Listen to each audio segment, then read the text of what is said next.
All right, blessed boys and girls, we back for another week in the jar, episode 29, with your favorite dumbass, your boy Dupe, here checking in.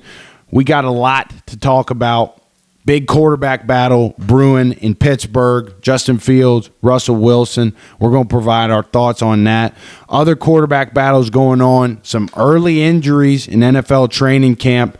Preseason has officially started. We're diving into everything around the NFL right now. Injuries, signings, contract extensions, all of it. We're going to cover it in this episode, what's going on right now. We'll get in some clips of the week later in the show. I think in the middle somewhere, we'll cover some 3-2-1 thoughts, ideas, philosophy for your freaking brain food. You know what I'm talking about. So get your seat, get comfortable, get your refreshment. Let's dive in. This is episode 29 of In the Jar. All right, we back with more lines to slap your mama with. I don't know, man. I was listening to some music on my record spinner this morning. Right there. It just sounds crisper. You know what I'm saying? It's a spiritual practice, getting up in the morning, get your journal out, spin some Alabama on a damn record player. You know, I can't describe it.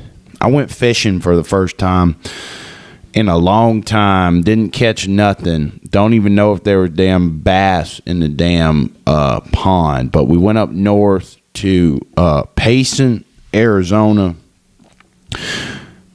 Plugged into the damn fishing app where to go. And the first stop was a damn Culver's. And the second stop was a damn public school. So we settled on this public lake. Not really. It was a pond for real. I'm sure they call it a lake up there in Payson. But didn't catch nothing. Jasper, my damn German short-haired pointer, was sitting there just losing his mind every time I threw the lure out there. I don't know if he wanted to go swimming or if he wanted to chase the lure. Either way, I had to keep him tied up because if you get in the damn water, like the freaking otter I know he is, he's going to scare the fish.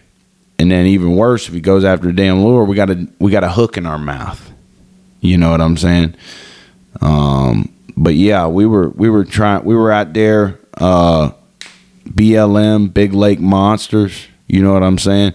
But I'll tell you what, man, the navigation in Payson, Arizona, around different fishing spots is janked up. It's damn janked up. And I was in the jar about it. I had my lady in the passenger seat, and I was sitting there just kind of looking like an asshole, pulling up to a damn culvert saying, we're going to go fishing. You know what I mean? But there are lakes in the area, big ones. But I got directions to, there's a lake up north in Payson called Lake Knoll, Knoll. And I got directions to the campground, which I guess backed up to the culverts. And I plugged in, we get there, and I say, well, this ain't it. And I plugged in the actual lake, ended up, it was 13 miles away, hour and 15-minute drive. For context, it took an hour and a half to get from Phoenix to Payson. So we didn't do that. I got bit up by some damn mosquitoes. I still got a little deal on my leg, starts itching, you know. What else has been going on, man? You know, my cousin came to town. He lives in Washington, D.C., and we went to a Diamondbacks game. The damn Diamondbacks beat the Washington Nationals 17-0. He told me on the way there, he said, well, the Nationals are pretty bad. And I thought, well, I don't know nothing about baseball, so we'll see. And we get there, and it's the second inning, it was already 6-0. And Eugenio Suarez, who played a lot of baseball for my Cincinnati Reds, he hit 3 homers, 3 home runs that night. He went up there trying to hit a 4th, and he kind of popped out foul. But yeah, man, it's another week, another deal. We got training camp. We're in the thick of training camp right now. We're in the thick of NCAA 25 mania, at least for me. And football is right around the corner. It is right around the damn corner, boys. And training camp always kind of brings you back to that mental space of, yeah, we got it coming. We got it coming up. Madden's coming out in a couple weeks. I think I saw that Mike Tomlin worked with the Madden developers to implement the new kickoff rules, and I think there's some juice on that we'll be able to dissect. But been seeing some clips from different training camps. I saw a big brawl broke out at Pittsburgh Steelers practice because somebody hit Justin Fields. And it was a big team-wide brawl. And it's pretty damn early in training camp to be fighting, brawling. Normally you don't see guys get all pissy until like week 3, week 4.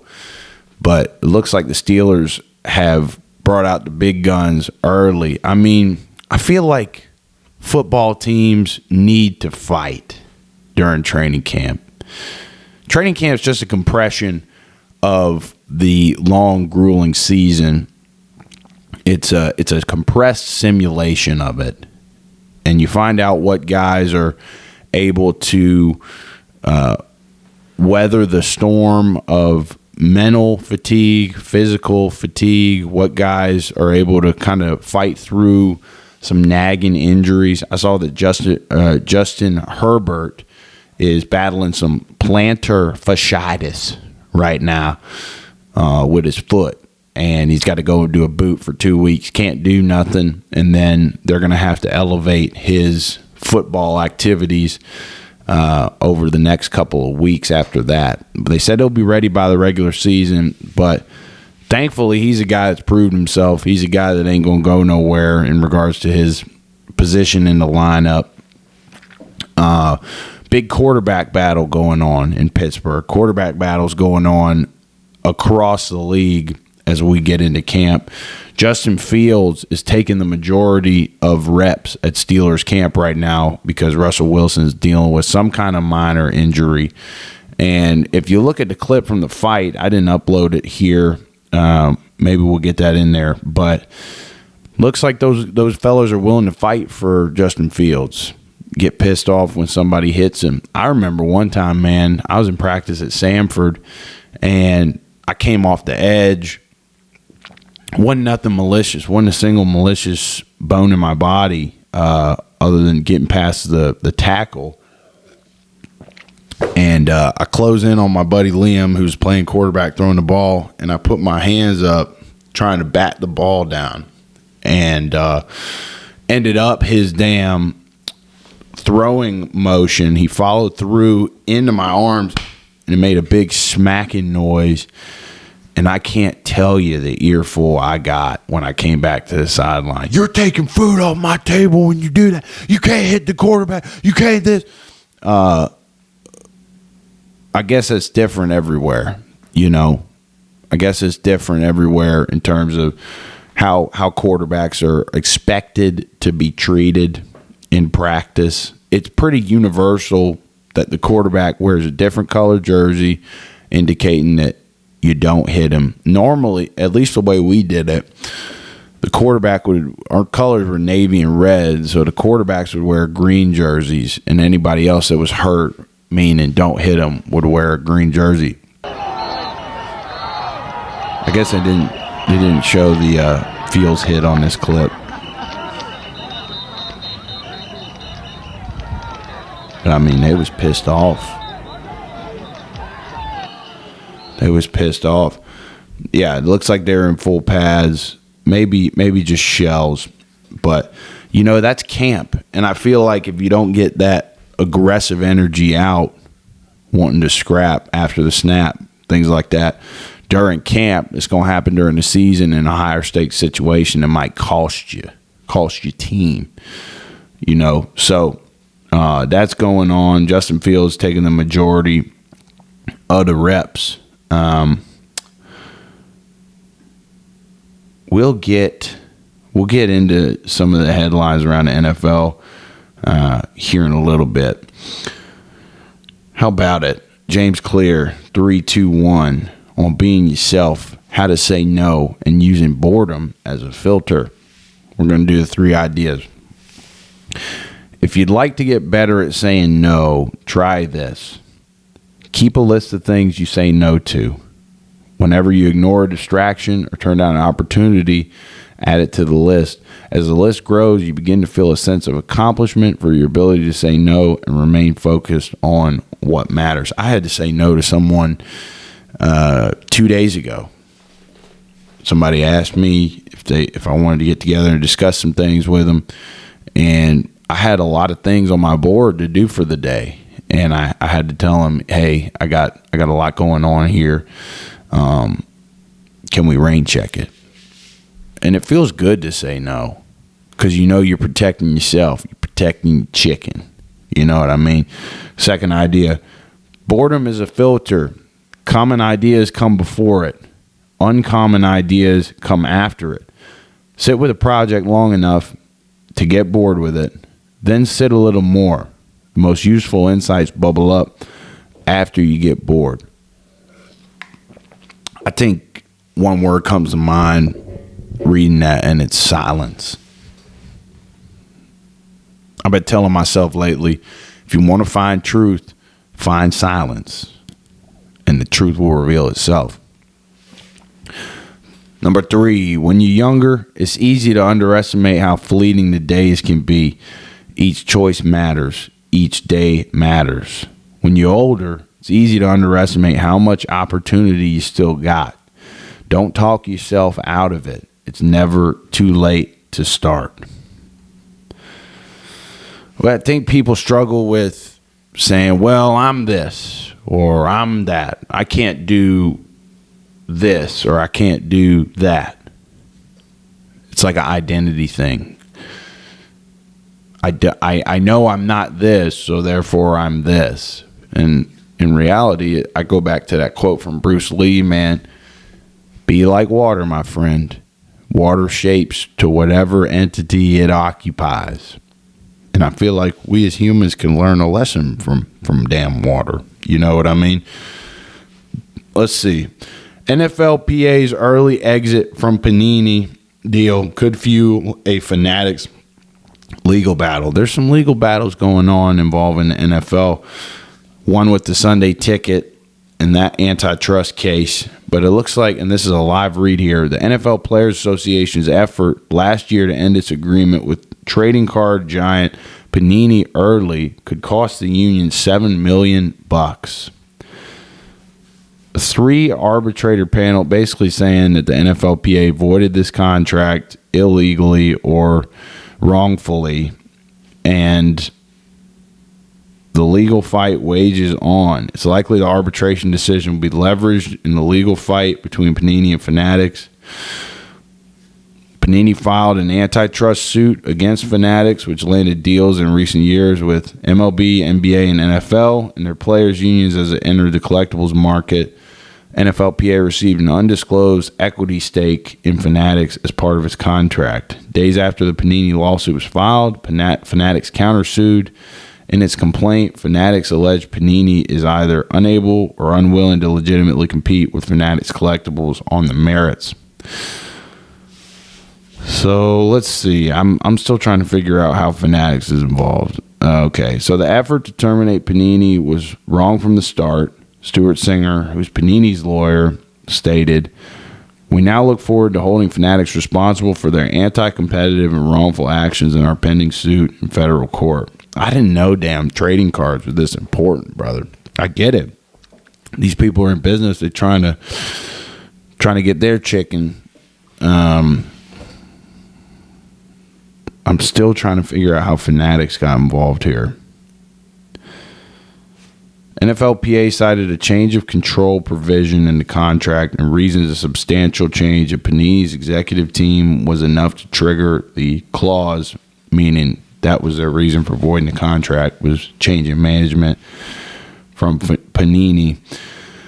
So here we go. Here's the connection to Fanatics. The arbitration panel concluded Fanatics did not conclude with the NFLPA ahead of Executive Director Lloyd Howell's decision last August to abandon Panini, and a source with knowledge of the arbitration panel's decision. That determination was reached after a review of all the evidence presented in the case, including communication between the NFLPA and Fanatics. So basically what I'm deriving from this is that the NFLPA saw changes in Panini's executive committee, and they felt that was enough to trigger a clause that voided their contract in their last deal with Panini Trading Cards. And then it looks like they got into bed with Fanatics. And so Panini is, I guess, suing Fanatics and the NFL Players Association.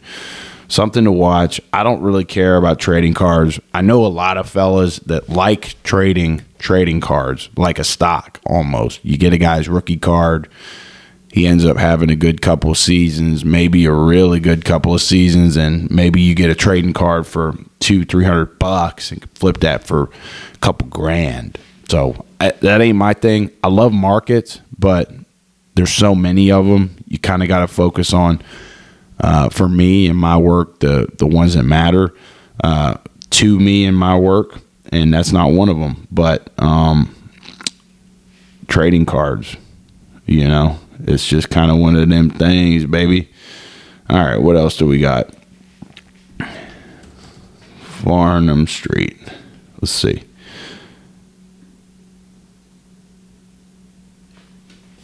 All right, we got some brain food. We're kind of going back to the roots here, reading some philosophy.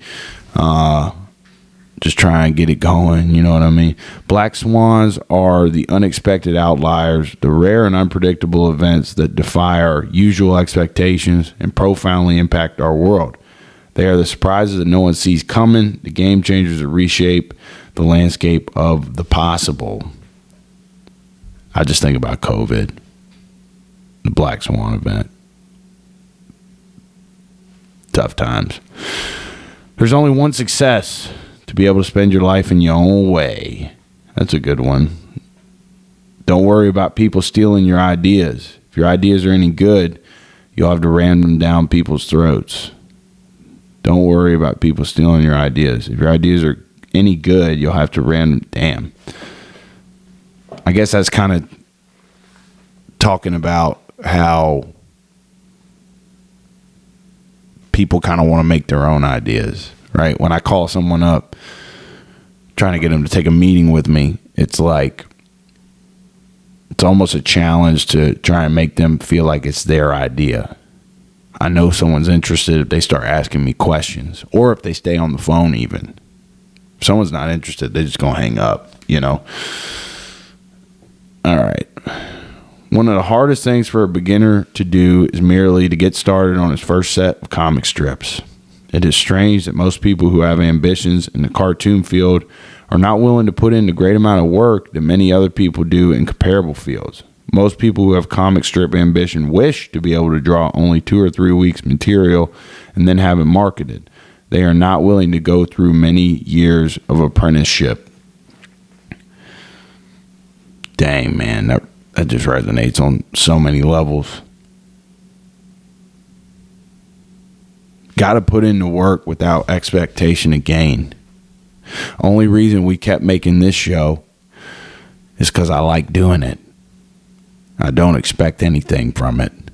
And I think that's what keeps us coming back. Because if we were just worried about getting brand deals and freaking having our face everywhere and making money on this thing right away, it would have crashed before it started. You know, I feel like the success in those types of things comes from the countless reps over years and years. Sometimes people, like I said, there's a black swan event here and there. Somebody might go crazy viral fast. But I think the use for all of that time spent is that when your number's called, when you do have your moment, you're ready for it. And I've been around guys, I am around guys that are having their moment. And I know for a fact that they've spent the last 7 to 10 years doing the same stuff every day without any clout until like the 7th or 8th year. So that's a good one. There's some wisdom in that. A risk with watching your competition too closely is that you get drawn into playing their game and lose focus on your own. That's good. I mean, I could sit here and worry what all the other financial advisors in town are doing, but we're focused on sticking to our dials every day, going to events, meeting people, getting out, and just talking about what we do. My coach in college would always say, another game, another faceless opponent. And I think that registers, because the core of that is saying, let's worry about what we do, and let's worry about doing what we do great every day and being ready when the time comes to show out. It's not enough to simply apply effort. You must work on the right thing. 1 hour solving the right problem beats 10 hours on the wrong one. Spend time thinking about what to focus on. And I mentioned my board earlier. That's really helped me. A little dry erase board with to do, in progress, done. And I'll put a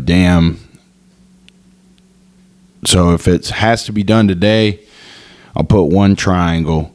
If it is kind of a task that should be done soon but isn't urgent, I'll put a triangle inside of a triangle. And if it's really like a long-term thing, like you can kind of knock it out whenever you need to, I'll do 3 triangles inside of one another. And that kind of helps me figure out what's important every day, right? You knock out the one triangle stuff, and then maybe you knock all of it out in a day. Sometimes you don't. I had meditate and stretch on the damn board yesterday, and I didn't do either of them. So, some days you ain't going to knock out all of them. Some days you might knock out all of them quick, and then you can get to the 2 and maybe even, if it's a really good day, 3 triangle things. It's the premise of that comes from a book I read a long time ago by Stephen Covey, and I think it's called like 7 Traits of Highly Effective People or something. And it breaks down daily activities into quadrants. So like quadrant 1 is like that client phone call coming in right now. You got to answer it. You got to take it. And the premise of this is that a lot of people take quadrant 1 activities and don't consider anything else. Quadrant 2, there's 4 quadrants. I can't remember. I can't really confidently speak on quadrant 3 and 4. 4, I think, is like really long-term things. 3 is like semi-midterm. And then quadrant 2, Stephen Covey in this book touches on how important quadrant 2 activities are. They're not urgent, but they are crucial. Quadrant 2 activities, right, are crucial to your success, because if you can consistently be knocking out quadrant 2 activities, your buffer between where you are now and what could possibly be uncertain in the future is established. I think about a car driving down a road, and let's say you're going 100 miles an hour and you're 1 inch off of someone else's bumper. Well, the smallest freaking move by the other person is going to result in a wreck. So if you kind of build that buffer up, that's what quadrant 2 activities do. They build up a buffer between you now and the uncertain later. Kind of a risk I don't want to say risk managing thing. I don't like thinking about risk all the time, but I have to.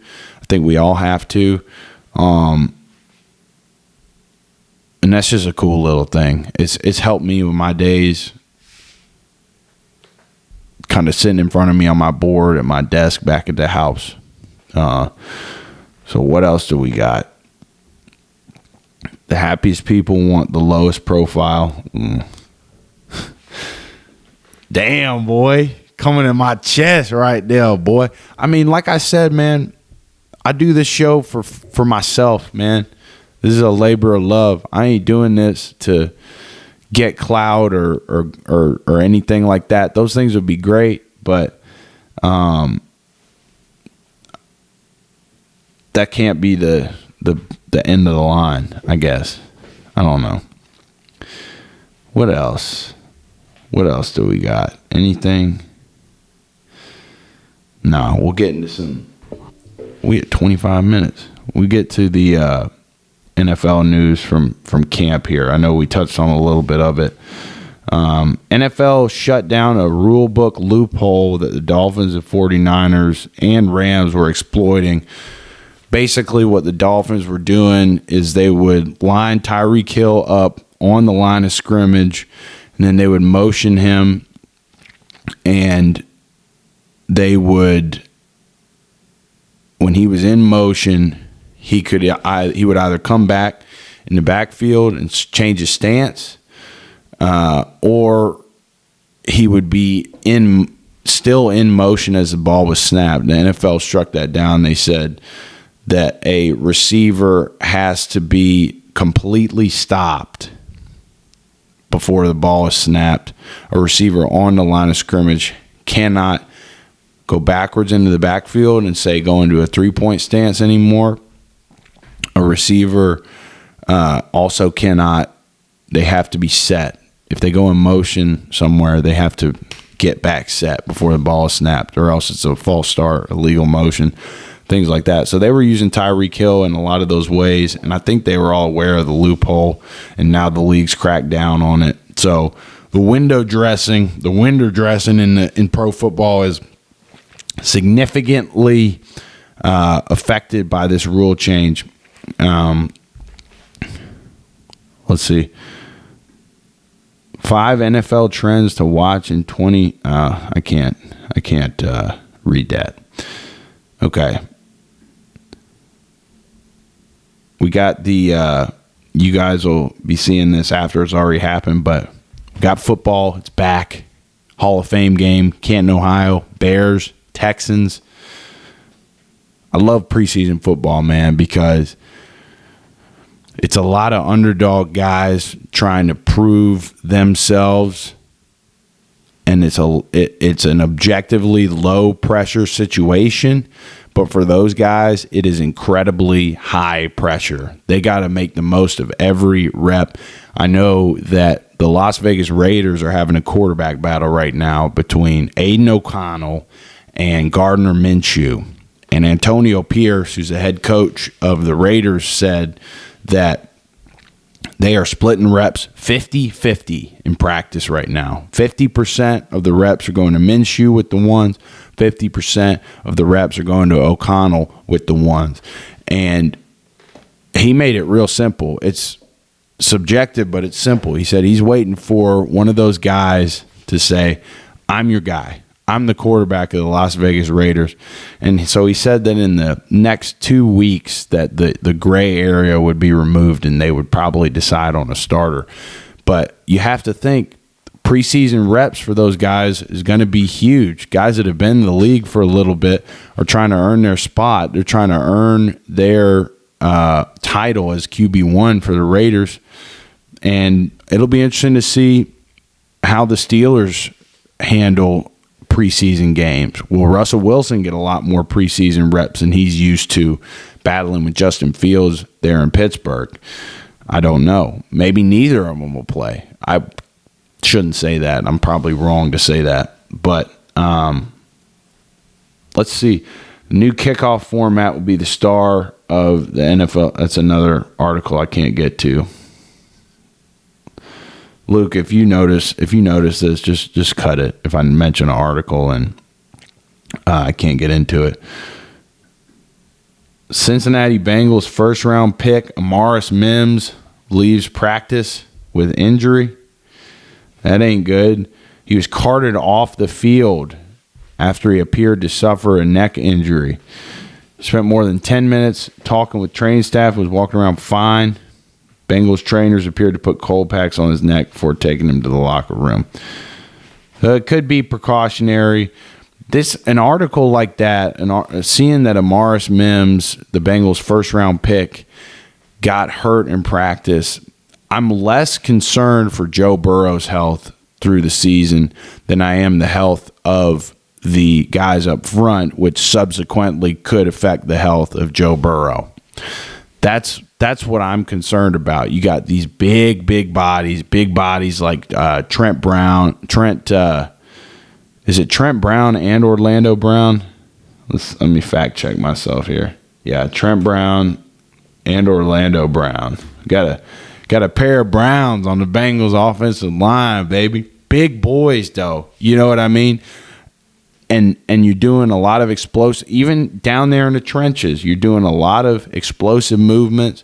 You're cutting on your feet a lot, trying to stay in front of guys, get that punch, get them in the chest, stop their heart, you know.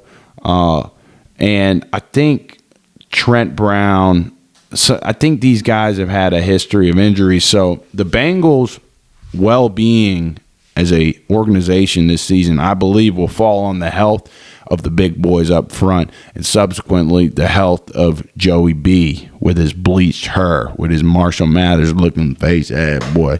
You know what I mean? So Amaris Mims left practice today. That's not good, but it sounds like it should be okay. Bucs make Tristan Wirfs the highest paid offensive lineman in NFL history. I believe it was 5 years, $140 million is what they paid him, $140.63 million. Tristan Wirfs has earned his keep. He's got a Super Bowl ring. I believe he started for that Super Bowl team with Brady as a rookie back in 2020. I remember seeing him get drafted from Iowa, I believe, and just remembering, even on TV. On TV, when you watch pro football, it's very easy to take the size and speed of these guys for granted. It wasn't until I spent time in the Indianapolis Colts organization where I was able to see guys on a day-to-day basis, see how they move in practice, see how fast they move on the field during a game from the sideline. And the size, the speed of these guys, the combination of the two is like more than stunning. And I remember seeing Tristan Wirfs' college film on TV when he got drafted by the Buccaneers, and I remember thinking, damn, like, that's a big boy, dude. That boy's got literal redwood damn tree trunks for legs. He's got damn cyclone arms. He stick out, punch you in the chest.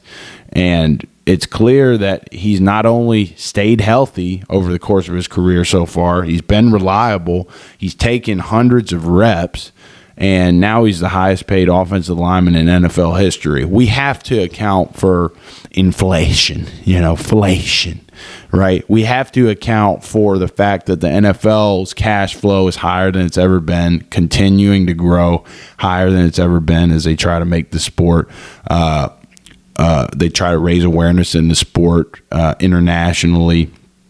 The brands are bigger than ever. I mean, you meet someone in the sports business and they're real fired up to tell you, hey, I work with the Pittsburgh Steelers. I work with it's a real deal brand, just like any other big company. So everybody's becoming the highest paid so-and-so in NFL history. CD Lamb's probably going to end up being the highest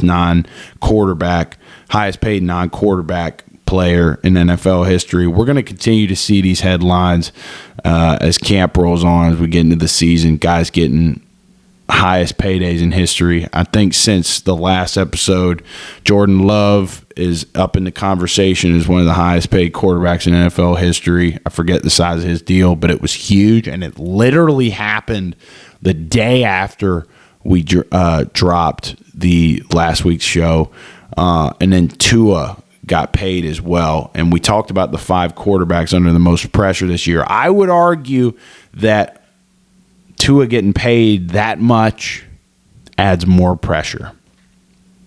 I think others would agree. But nonetheless, highest paid so-and-so in NFL history is going to continue to be a headline because cash flow is higher than ever. Organization values are higher than ever. And so, therefore, they're able to pay their players about 50% of all the revenue that comes through. I think it's 50%. And I was talking with a friend in the sports business about this last week. It's a number that's at least 50% of an organization's revenue goes to their players. I'm sure every organization is different. I believe my friend was talking about the NBA, but I would imagine that the way you run these organizations is pretty similar in terms of payroll. I could be wrong, man. I don't know. But that was a number that stood out to me. So look out for more and more of these headlines. CeeDee Lamb probably coming up next. And it's probably pissing him off that all these other guys are getting big paydays. Let's see. We're shooting this on Thursday. So I mentioned this, the Hall of Fame game tonight. You guys will be watching this. The Hall of Fame game will have been 2 days ago. It is going on in Canton, Ohio. So football is officially back. It's not 100% back, but it is back technically on paper, right? There's some other news that I wanted to cover here. Top 100s coming out. I think they just dropped the players that were rated 20 through 11. Let's get our roundup updates here. Sam Hubbard and Trey Hendrickson are both considered week to week. Trey Hendrickson's got an undisclosed injury, and Sam Hubbard's ankle is a little messed up. So they're both week to week. Should be fine. Hope that's not an indication of anything worse over the course of the season. Those two guys are real important to the well-being of the Bengals organization. Deontay Foreman, this guy's a running back for the Browns. He was immobilized after suffering a direct blow to the head that resulted in neck pain. He got transported to the hospital. X-rays, CT scans, they came back negative, and they expect him to be released from the hospital. So that's great news. I saw that this morning and was concerned. Jerry Jeudy, Myles Garrett, Big Zadarius Smith, all have been struggling with some injuries. And we talked about this, man. Like, these injuries are going to happen. It's camp. It's a grind. And, I mean, this list that I'm going through right now is long with injuries. And I think we're in, like, week 2, maybe week 3 of camp at this point, where I think we're wrapping up week 2. Here's another one. Mike Tomlin helped developers of Madden NFL 25 with new kickoff format and vice versa. So we talked about this months ago on the show when it was originally approved. The NFL is going to emulate the XFL's kickoff format, is what I've understood. And nice little burp. Coaches have admitted they don't know what to expect. Let's see.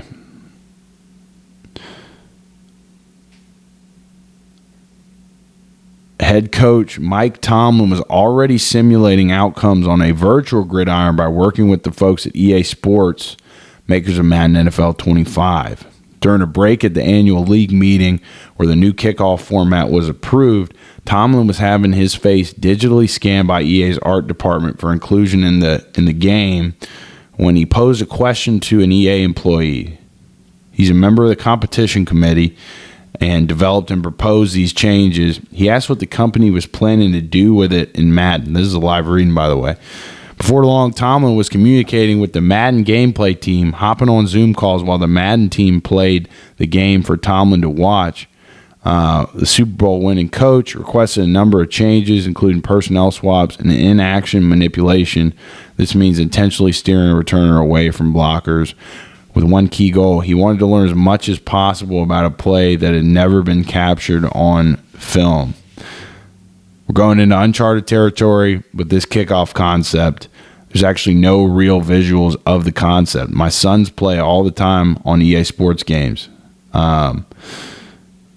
They reached out to the guys, just wanted to get a visual. And Mike Tomlin said this: the game is more than entertainment from my perspective. It's a real simulator. So that's interesting. I mean, what a forward approach by Tomlin. Film study at that level of football is everything. And Mike Tomlin worked with the EA Sports professionals to fine-tune it from EA Sports perspective. And then I guess what EA Sports had to offer Mike Tomlin was a simulated look at how new kickoffs would play out on the field. So it was kind of some film study before the film study, if you will. That's really damn cool, man. It's innovative. It's forward thinking. I mean, this article goes forever. I'm going to spare y'all reading all of it, but that's something to look out for. Look for the Steelers to be ready to take on a new type of NFL kickoff. Juju Smith-Schuster is competing for a roster spot. He's in New England. They do have him on a 3-year, $22.5 million contract. Wasn't worth the cost, and now it looks like he's trying to fight for a roster spot in general to stay in pro football. Juju was a great guy when I met him. Juju Smith-Schuster was so nice to me when I met him in Pittsburgh before they played the Indianapolis Colts, and it was easy to form an opinion about him because he was hot at the time. He was on TikTok doing dances and stuff, kind of being himself, and so I had some preconceived notions about the guy, and then my buddy introduced me to him, and he dapped me real clean. Asked me how I was doing, even though he had a game in less than 20, 30 minutes. And that changed my perspective of him, for sure. I had a great positive experience with him. I'm trying to think if we got anything else. Oh, we got some clips for the week. Let's see what we got here. If you from the South, we stopping at a Publix deli before a Subway. We get more meat, we get more bread, we get more condiments for the bang for our buck. And quite frankly, the motherfucking customer service a lot goddamn better. Subway, step your damn game up. Subway. I tell you what, man, there ain't many things better than a damn pub sub. You know what I'm saying? You go into the damn Publix. I miss Publix, man. Being in Phoenix, we got Sprouts. Sprouts is great, but Sprouts ain't got no damn pub sub. You know what I'm saying? You go into Publix, man, you're a little hungry. You get you a damn hoagie with some cut up chicken tenders on it, whatever toppings you like, and some buffalo sauce and some ranch on it. Boy, God! Yeah, I tell you what, man, this guy's got a point. I've eaten at Subway a few times in my life, never really been compelled to go back. I don't even think it's a comparison. Publix Subs versus Subway is a no contest. It's a zero contest. It's kind of like that damn transgender that just beat a girl in a boxing match in the Olympics. You know what I'm saying? That's Publix versus Subway. If you get the damn T's and crossed and the I's dotted, you know what I'm saying? Publix Subs are probably better than Jersey Mike's too. Probably better than any of them, man, because it's local. It's got that down home feel. You know, you got a little seasoning in your damn sandwich. You know that the person that made it's probably coming from a damn church service on a Sunday. You know what I'm saying? That type of deal. So Publix is the move. My lady, she's from New York. She don't know nothing about Publix. Pub Subs to the moon. That's my opinion on that. I will take no further questions. Next clip. Nothing to prove he's fearless. I just love this. Why you nasty? I love this clip. What type of nigga is you? Nigga, what the fuck type of nigga is you, bro? What kind of bugs are you? Do you even know what they are? I have no idea. Oh, no, you tripping. I like how when he asked, like, when he like really was trying to understand when he asked it, he kind of like sounded a little wider. He's like, he's like, what? I don't even remember what he asked, but it was funny. Young Thug's reaction to a man eating a bug. I don't even know what program that was on, dude. Probably some on damn National Geographic. You know what I'm saying? I mean, shit. If I had to eat a bug, man, if I was starving and I needed a little extra protein, I'd probably eat a damn bug. You know what I mean? My lady would get on my case about that. My boys probably get on my case about that. But if you down there, I don't know what kind of show that was, man. Whether that was some type of like wildlife show or survival show that Young Thug made an appearance on, but the boy, the other guy, he wanted to eat a damn bug, and Thugger was kind of like, hell no, what the hell you talking about, boy? Next deal. This is from Steelers camp. I thought this was important to include in this week's. Often go to that quarterback position. That's an area of change. How are you viewing that position right now? Man, we got two really capable guys that are comfortable being the guy. We're going to create an environment where they get an opportunity to compete and show what they're capable of. Obviously, we've been really consistent about the positioning of it throughout the offseason. We described it as Russ having pole position, meaning that they're going to be given an opportunity to compete, but I just think it's important to lean on his experience and expertise relative to the things that come outside of playing to provide direction for the unit and things of that nature. And so it's been really good. Justin's really taken advantage of the opportunity for additional snaps because Russ been out some here the first week, and so really excited about the trajectory of it, excited about it continue to go with the process and having them display their skill. For the direction of the unit, I like that. What he's talking about is that veteran leadership, that confidence in a guy that's been there, done that, won a Super Bowl. That type of presence in pro football is not to be taken lightly. I tell this story all the time, but back in 2019, we had a left tackle with the Indianapolis Colts named Anthony Costanzo. And old Costanzo, man, he was the OG of that unit. It was a relatively young unit that included Ryan Kelly, Quentin Nelson. It was a solid freaking front five. And being older, Anthony Costanzo didn't play in some of those games in that 19 season, and that whole unit looked different without that lack of veteran leadership in there. So I think that's the value that Russ brings to the table. I think if you're looking at pure specs in terms of playmaking, ability to really jolt an offense, I think it's undoubtedly Fields at this point in that Steelers quarterback battle. But maybe Fields brings that too. I mean, Fields has been in some moments. He's been on some bad teams. He's had his reps the first couple of years in the league, and obviously done well enough to receive a lot of praise, not just currently, but he's always gotten praise from Bears fans. There's a lot of people here in Phoenix from Chicago I talked to about the Bears, and they were just heartbroken when they let Fields go. So that quarterback battle is interesting. We've talked about it like 4 different times on the show this week at this point, but I thought that was just good to include that insight. And that'll wrap the show up, ladies and gentlemen. Short show, get y'all on out of here. I got an event to go to, but this is In the Jar with your boy, Dupe, your favorite dumbass. Episode 29. We've been at this longer than half a year every week, and we're going to keep coming back. So hit that like button. Comment, let us know what you think. Really helps us out if you subscribe to the damn channel. You know what I mean? And we're streaming on Twitch. We're streaming NCAA 25 on Twitch and Madden when it comes out. So find my Twitch. I'll link it in the description here. Y'all have a blessed week. Appreciate you showing up. Appreciate you staying this long. In the Jar, episode 29.